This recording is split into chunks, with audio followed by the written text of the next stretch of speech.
On the last lecture, we started really interesting topic. We started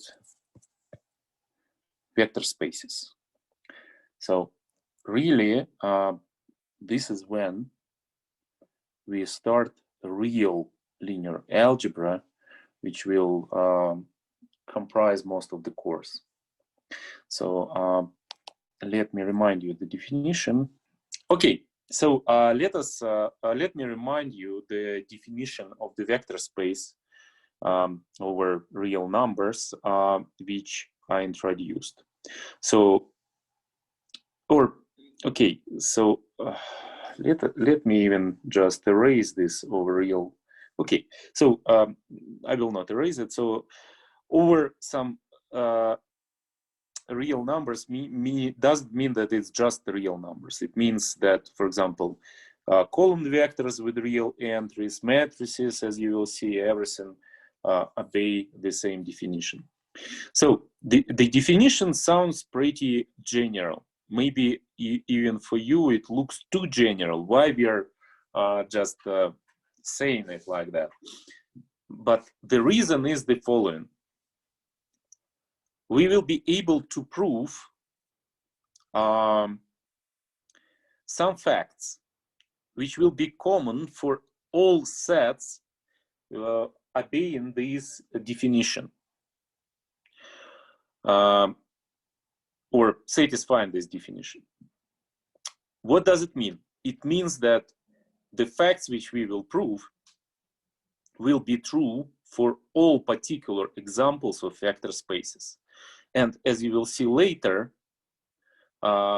this is extremely broad class of objects, and very many objects which are useful for us satisfy this definition. So instead of proving facts separately for every object, for every vector example of the vector space, we will just prove it using just the definition, as you will see later. And it means that those statements and those theorems which we shall prove will be true for all examples of vector spaces. Okay, so let me remind you. So vector space, it's a set with two operations which I denote as a plus sign and a dot sign. So set with two operations which are subject to conditions, to the following conditions, that this operation of a sum, as you will see later, sum doesn't mean exactly that we use just normal sum of real numbers or something similar. So it's just sum operation. So sum of two vectors belongs to the same set. So sum of two elements, any two elements of a vectors of the vector space belongs to the vector space. So it means that we have a closure. It doesn't matter what elements of the set we will add, we still get the element of the set. So the simplest example is the real number, set of real numbers, sorry. So if we add two real numbers, we will get a real number, right? So, or if we add two-dimensional vectors with column vectors with two entries, we will get again vector with two entries, right? And so on. So then we require commutativity of this operation of addition. So it means that sum of two elements doesn't depend on the order in which we sum them. Okay, then we require associative property, which means that we can put brackets in whatever order. So it's property number 3. Then we require existence of the zero element, which means that this is the element of a set which is added to any other element of the set will give the original element. Property number 4. Property number 5. Each element of the set has to have an additive inverse, meaning that it has, so every element of the set has to have corresponding another element of the set such that their sum, so you see, this is just a notation. So for the additive inverse. So it's another element of the set such that their sum will give you 0 element. So then also you're supposed to have closure with respect to multiplication by some real number. So first you need to have this operation, right, defined, and second you need to have a closure with respect to the multiplication by the scalar. Then also a couple of other properties like this and like that and like that. So you essentially you can open brackets in specific ways. And so also if you will multiply any element of the set by scalar 1, just the number 1, real number 1, you will get the same element of the set. So first of all,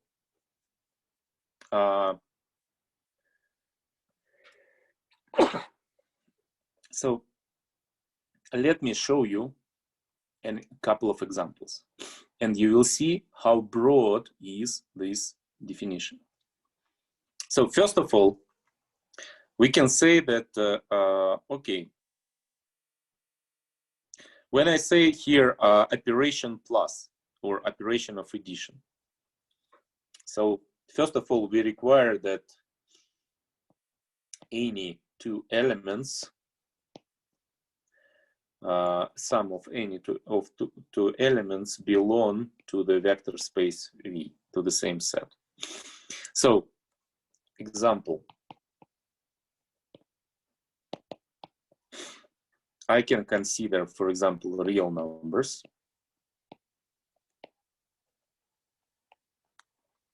And then I can use normal addition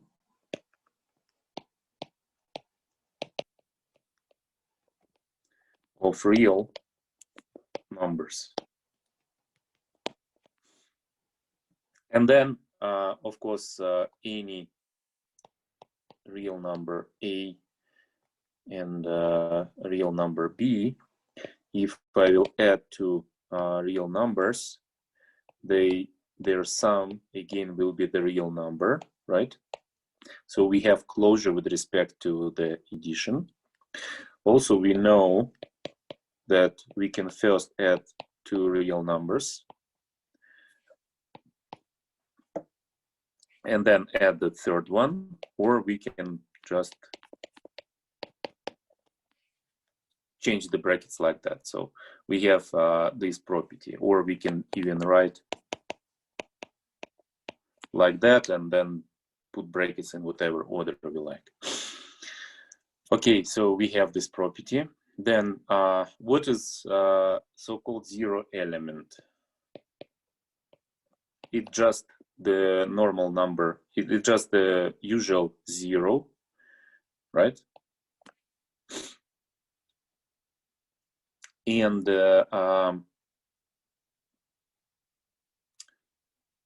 okay, the additive inverse. So for any number A, for example, if I consider number 2, so there is an additive inverse, which is -2, right? Also belonging to the set of real numbers. So as you see in this particular case, so additive inverse is easy to find, right? Okay, now,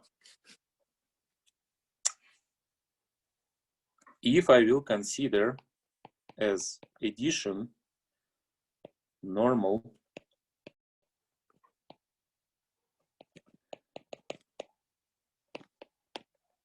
multiplication of real numbers.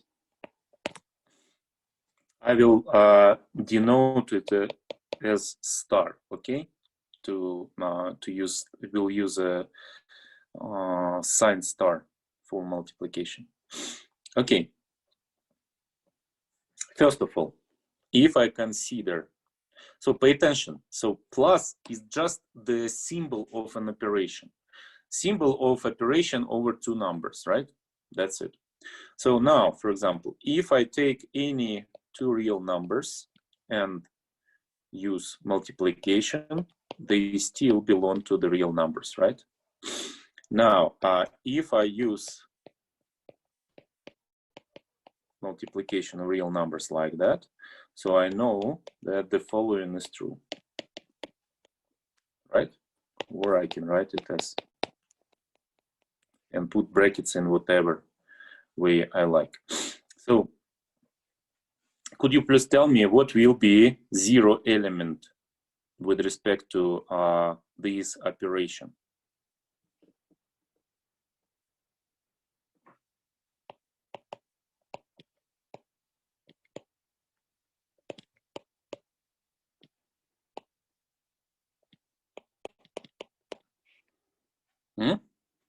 So definition of the zero element is the following. Just remember. So if we perform this operation with the zero element, then we are getting the same vector as before. I think you're looking for 1. Exactly. So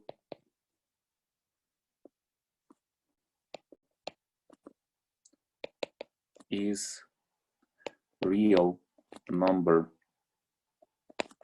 1, because A on 1 is equal to A always, right? Okay. Now, so for every element,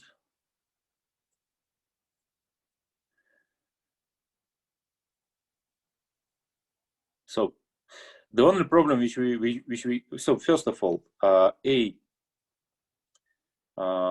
multiplied on inverse, right? Supposed to give us zero element, which is nothing else but 1. So could you tell me how to find, for example, inverse with respect to this operation for the real number 3?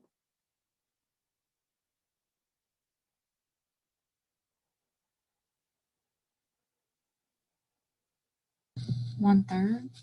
Right, exactly. So as you can see, the operation of addition, it's not necessarily just usual addition. As you will see later, so it's way more broad. It's just some operation, okay? So which satisfies a couple of properties. So you can call it operation which uses two arguments and produce the same element of the set, commutative and associative, has a zero element, and also additive inverse is available for each vector. Okay, the only problem, for example, with this, if I use multiplication of real numbers as operation of so-called addition plus operation. So could you tell me what element, so no, really, it will work. Okay, so, but this is exotic. So really, usually we will consider something like that. For example, let us consider R2. So essentially column vectors with 2 entries. So x1, x2. And yeah, so let us consider this, for example, for a second. So x1, x2 are real numbers.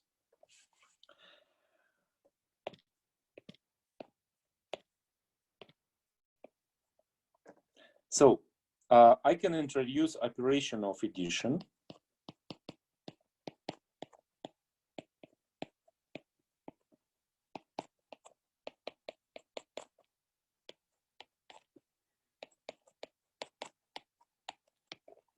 And operation of multiplication. Operation of multiplication of the element of the set by the scalar. So pay attention that I use exactly the same operations which we normally used before, right? So now I need to check all 10 properties. So pay attention. So what I've done according to the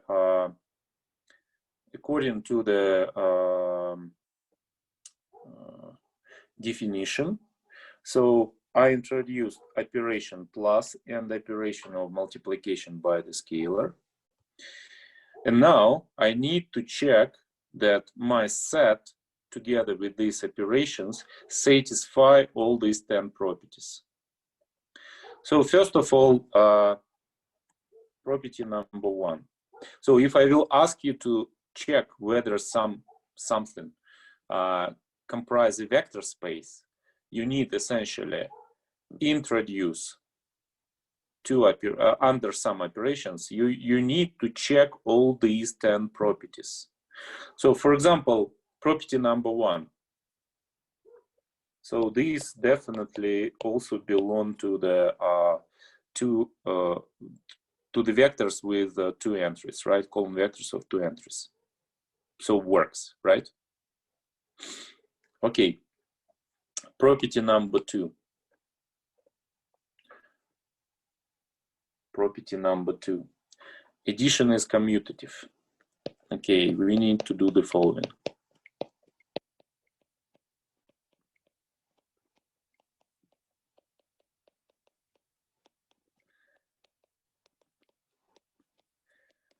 Here I can rewrite this in this form because I know that addition of real numbers is commutative, right? Pay attention. We always use what we know about simpler objects, about real numbers, for example. And then I can write it as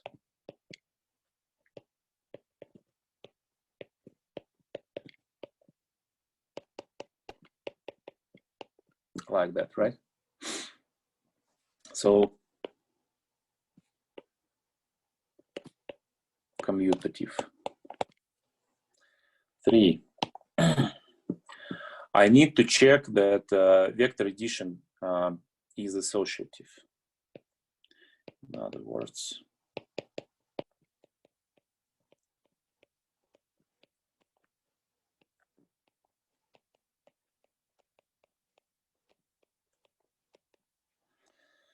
so how can I write it? First, I need to add these things. Pay attention. This is what I'm doing. So I introduced this operation only for 2 arguments, right?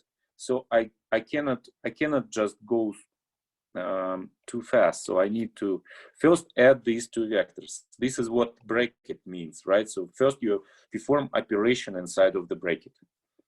So you're getting x1 plus y1, x2 plus y2, plus z1, z2. So really, I don't need this square brackets. Okay, now I have again addition of 2 vectors. I can again use the same rules which I had before. So I will write x1 plus y1 plus z1, x2 plus y2 plus z2. Now again, here and here, I can use my knowledge that operation of addition of real numbers is associative. So I can write it as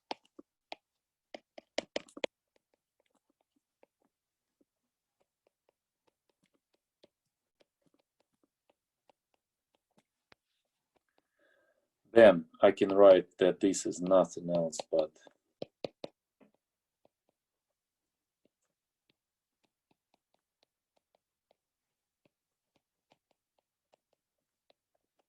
and then I can write that this is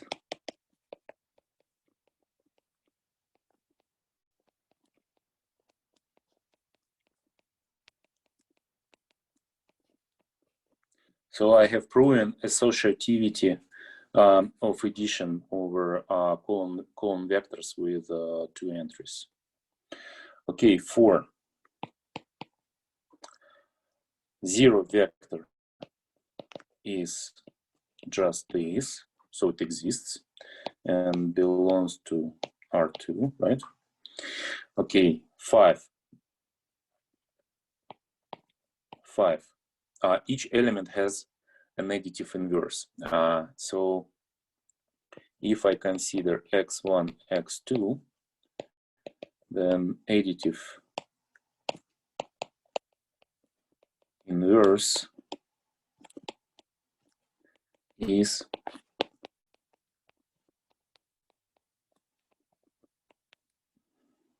this, right? And it also belongs to R2, right? So existence of the additive inverse works. If I add this and that, I will get a 0 vector, right? So 6.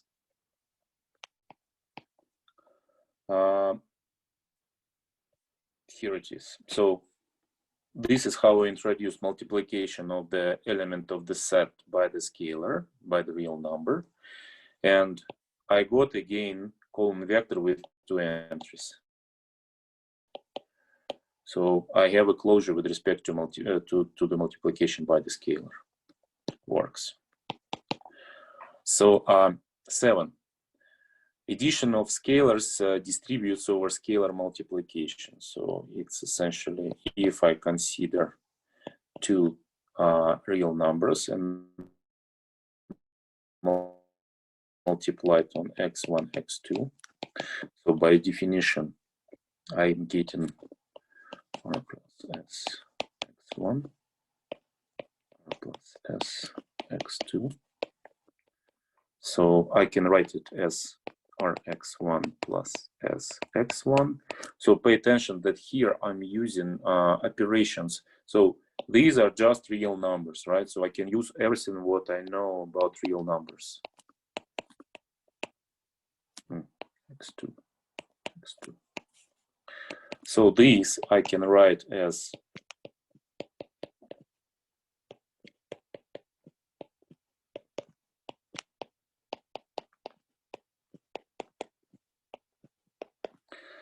and these I can write as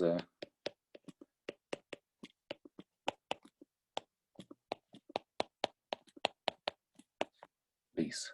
So I've proven that I can distribute the sum of the scalars when I multiply it on the element of the set. Okay, so I've proven that. Property number 7. Property number 8. So scalar multiplication distributes over vector addition. Multiplication by the scalar distributes over vector addition. So for example, that.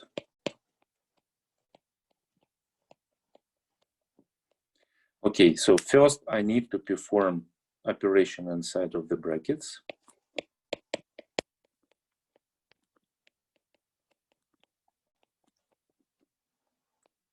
Then I perform multiplication by the scalar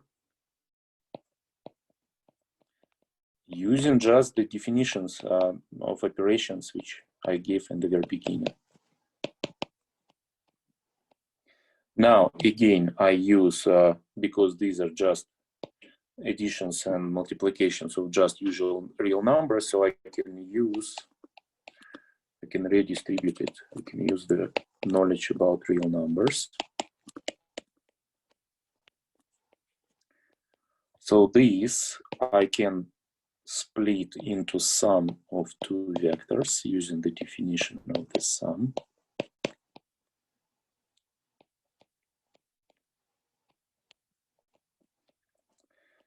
And for each of the terms, I can use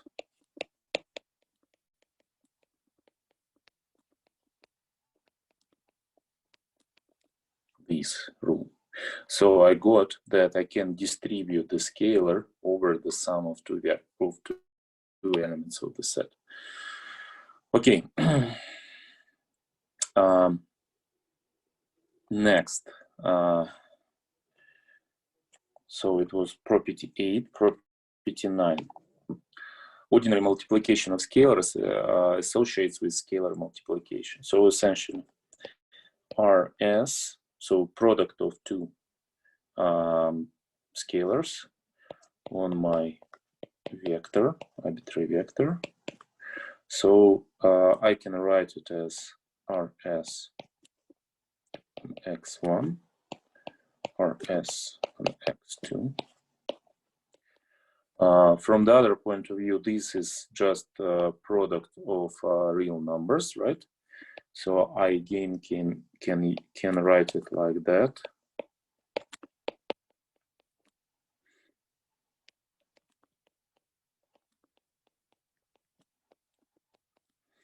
So these I can factor out in front.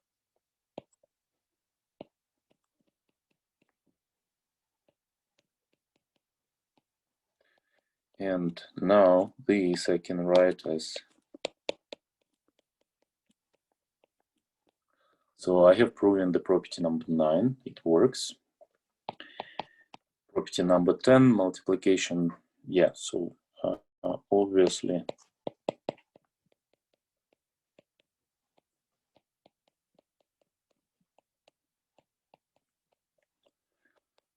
this also works. Okay, definition.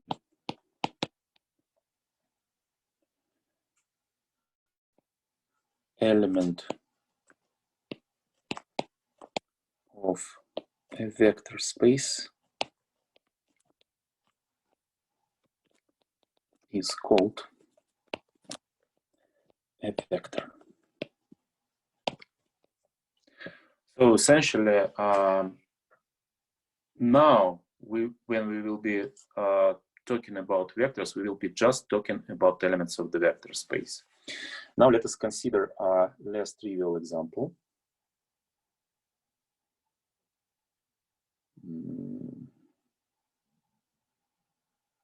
So really first, let me consider very trivial example. So let us consider, for example, n entries.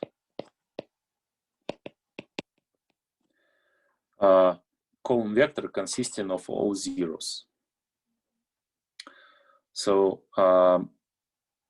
you can check easily that under normal operations of addition of column vectors and multiplication by the scalar, so just set consisting only of this column vector which has only 0 entries comprise the vector space as well. And it has a special name.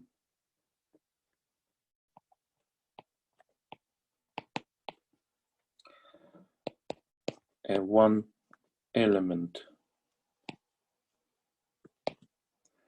vector space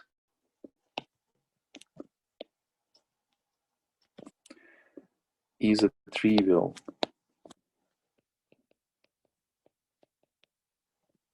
space. It consists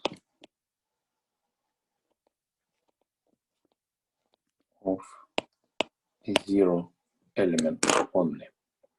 So you see, it cannot consist of anything else, because we require, you see, in part 4 we require that there is a 0 element, right? Okay, Now, let me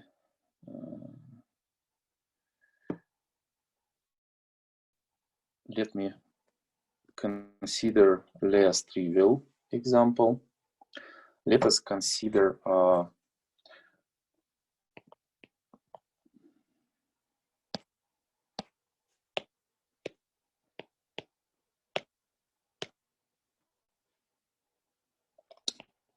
polynomials of degree 3.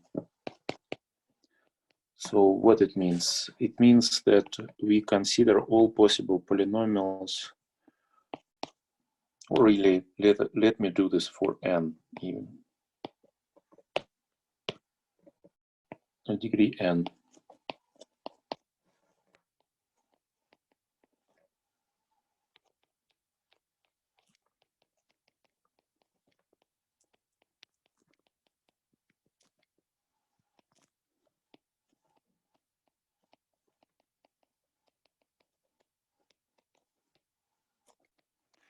It is because we like to work only with real numbers, so we will be considering polynomials with just real coefficients. But it can be done for polynomials with complex coefficients as well, of course. So now let us prove that they form a vector space. So let us introduce addition of polynomials. So if I consider P of x belonging to Pn of x, and let's say Q of x belonging to Pn of x. So P of x will contain Pn xn plus Pn minus 1 xn minus 1 plus and so on plus P1x plus P naught. Q of x will consist of Qn xn, just different coefficients.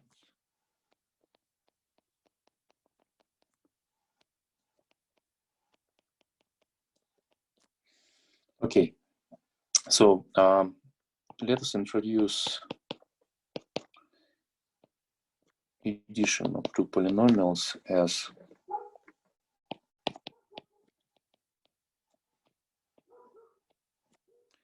Qn xn. Just we need to compute the sum of corresponding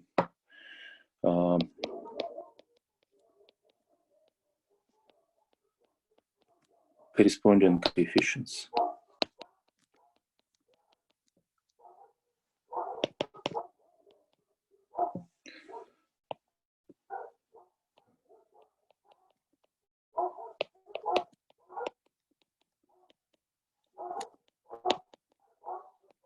Just like that. And multiplication of the polynomial by the scalar alpha, just a real number. So means that I need to multiply all coefficients by this number.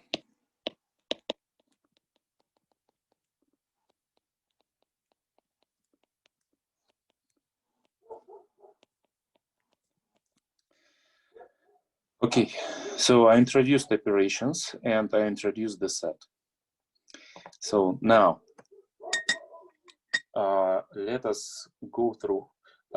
This time I will go a little bit faster, not through all of them, not through all of the requirements. Okay, first of all, sum of polynomials of degree n, definitely also polynomial of degree n, right?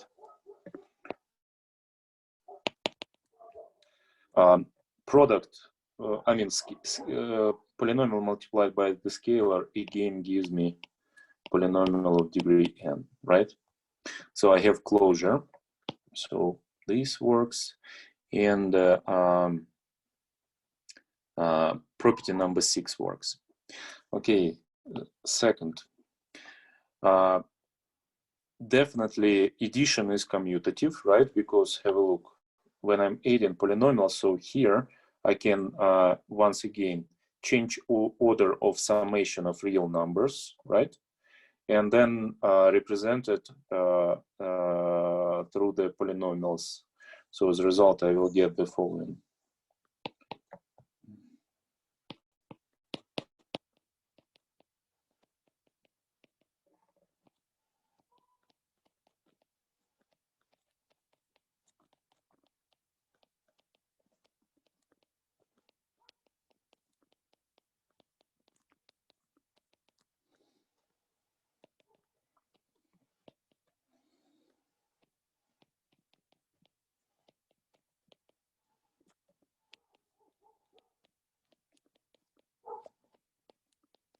So I can do the following thing. I can change order in the brackets, right? Because this is now just sum of real numbers, and I know that sum of real numbers is commutative.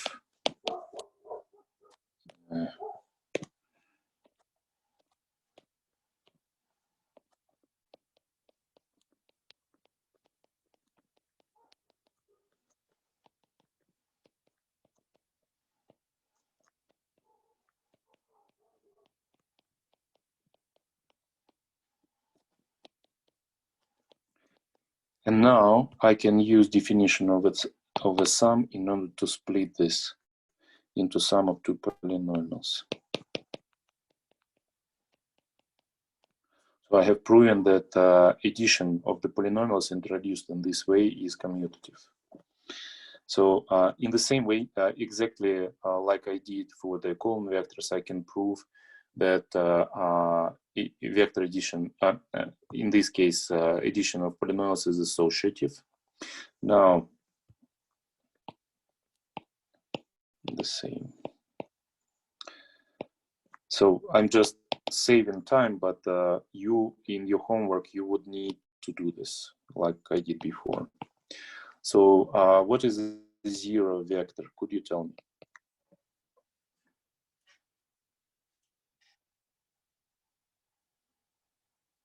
A vector where all 0 and the magnitude is 0? Yes, so really it's just 0, right? Which you can write as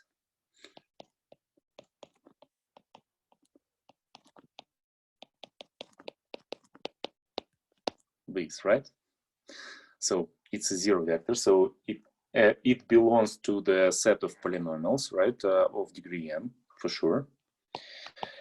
Okay, 5, additive inverse. So if I have p of x, which is pnxn plus p1x plus p naught, then additive inverse will be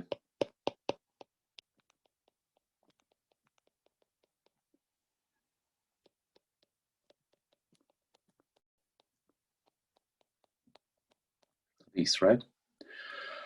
Okay, next, 6, as I said, so we have closure with respect to multiplication by the scalar. We get again the polynomial of degree n.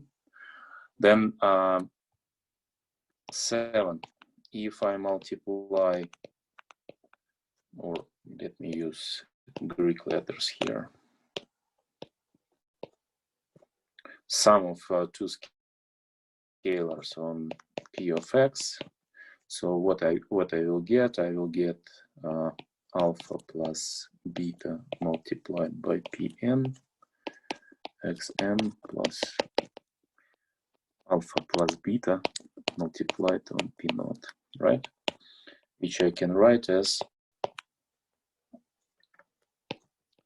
alpha pn plus beta pn x to the power n alpha p naught plus beta p naught, like that, which I can represent as alpha p and xn plus and so on plus alpha p naught plus just using the definition of this of the sum of polynomials.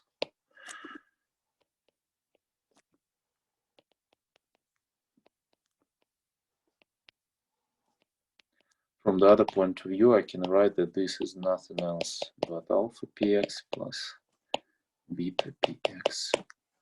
So I have proven property number 7. Property number 8, okay, so you can do this in exactly the same way. So essentially, you would need to multiply, take this, then first you add polynomials, then multiply by the scalar, then you can redistribute it to show that this will be true. 9, yes, also in the same way. So and 10, multiplication by the scalar 1 is the identity operation. So if I multiply p of x, so this is what I will get. Pn xn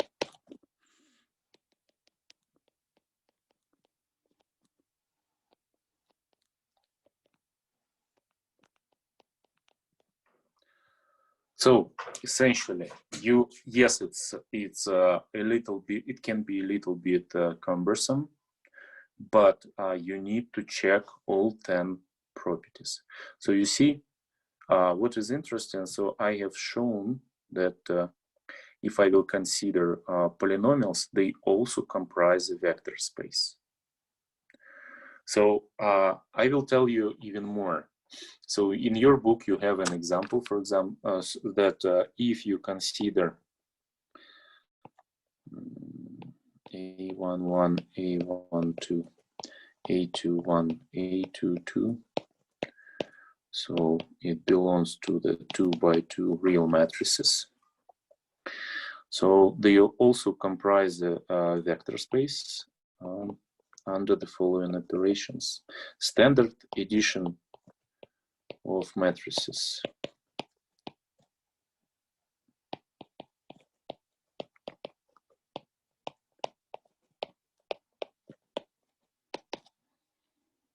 So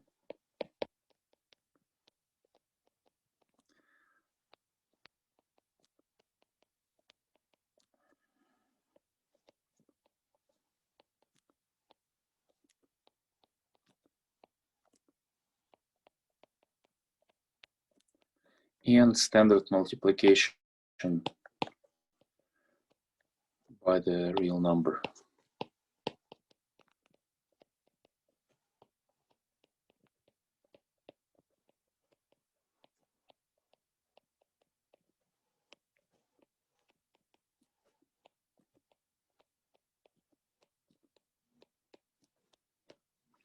So you can check and that they comprise also the vector space. What is interesting, you can even show that for n by n matrices, so it will be the same under these operations of addition and multiplication by the scalar. Okay, let me consider something even less simple. Okay, example. Another example is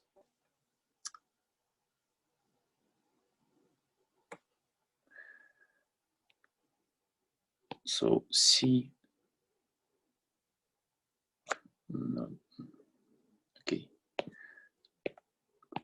You can do, of course, the same for complex numbers, but I know that you don't like them. So let us consider D1 space of one-time continuously differentiable functions on an interval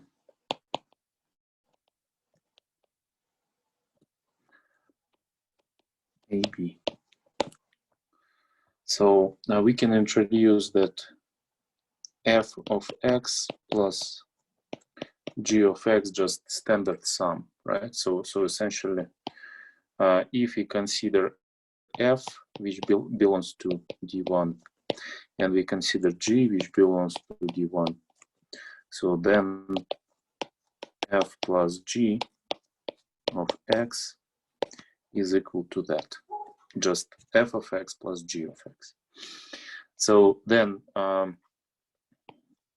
alpha f of x, I introduce it also in the usual way, multiplication by the scalar. Now let us check. So if I will add, so I can go again. So and you will see that, okay, if you have first property f of x plus g of x, if you compute the derivative, you are getting, using the properties of the derivative, you are getting this, right? So every of these functions had a derivative because they were continuously differentiable, right? Sum of two continuous functions gives you continuous function. So as a result, this also belongs to D1. I have a closure with respect to addition. Then everything else is going in the same way. So the only question can be, what is the zero element? Zero element is just the zero function. So then I have also, if I will consider that, right? So multiplication by the scalar, like here. So as I said, so I have this. Okay, now let us compute the derivative. So the thing is that because I required continuous differentiability of a function, I need to check that neither of these operation brings the differentiability of the function. So, but according to the properties, the derivative of constant multiplied by the function is constant multiplied by the derivative of the function, and continuous. So we know that this is one-time continuously differentiable f. So I'm getting continuous function multiplied by the scalar gives me continuous function. So I have closure with respect to multiplication by the scalar. So it's part 6, and so on. So you can continue like that, and you see that one-time continuously differentiable functions, or just continuous functions, or just continuous functions. So on the real line, for example, they all form a vector space again. So what is important? If I will prove something for vector spaces in general, now I will prove this for all vector spaces. Let me start doing that. So lemma. In any vector space,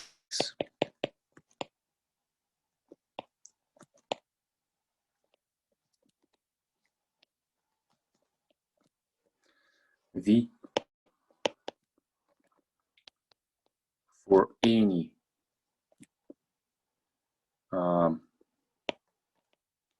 vector belonging to the vector space, and alpha belonging to the set of real numbers, we have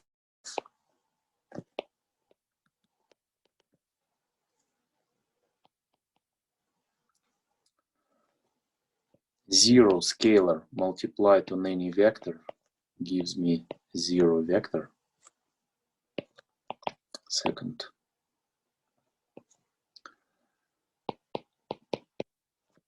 -1 multiplied on any vector plus v gives me 0, meaning that negative inverse is nothing else but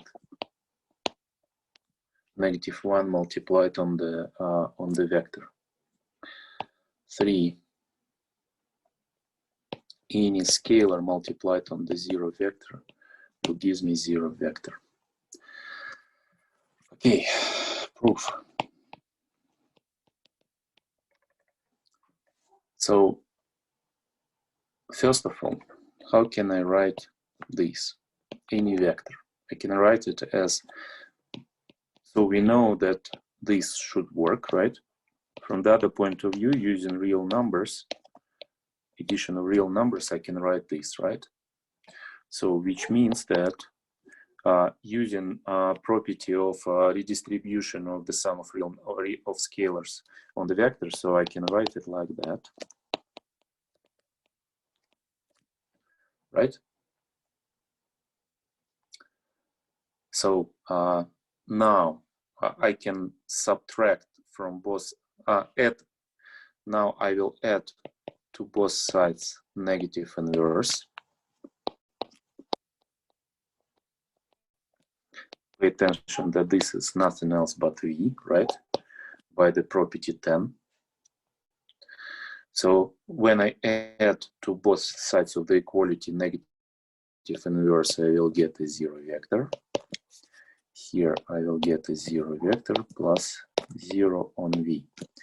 But zero vector plus any other vector is the same vector, right? By definition of the zero vector.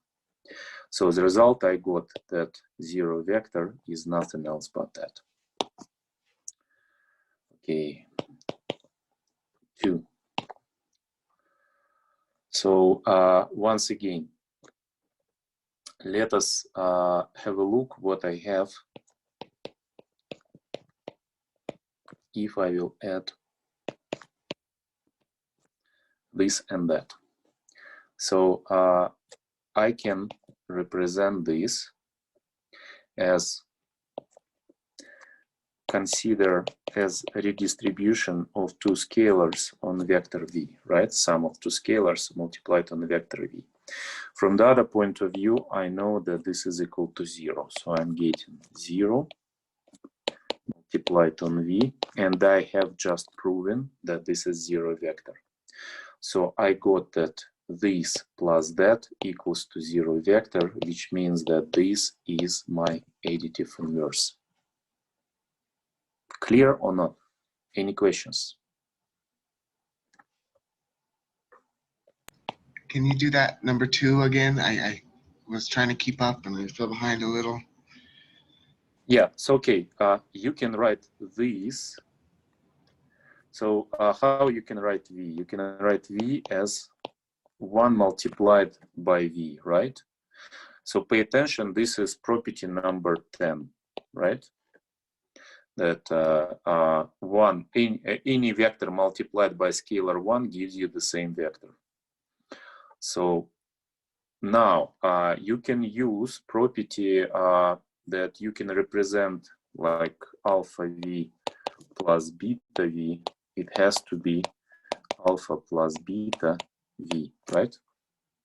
So you have -1, +1, so you can represent it like that. From the other point of view, you know that -1 plus +1, just sum of real numbers, it's 0, right? So it means that this is 0 multiplied on vector V. But we have just shown before in the part 1 that any vector multiplied by 0 scalar gives you a 0 vector, right? So we have proven that -1 scalar multiplied on the vector V plus the same vector V is equal to the 0 vector, meaning that this is nothing else but by definition additive inverse. So this is definition of the additive inverse, right? So now we know that it doesn't matter what vector space we are considering. It doesn't matter what operation of addition we are using, but according to the properties, if we multiply any vector by the scalar -1, we will get negative inverse for this original vector. Is it clear or not? Yeah, that I figured it out. Yes, thank you. You're welcome. Now, let us multiply any scalar on the 0 vector. How can we write it? So we know that it's any vector multiplied by 0 scalar gives us 0 vector, right? Right? So including 0 vector itself. But then I can use the property, one of the properties, property number 9, if I remember correctly. So essentially,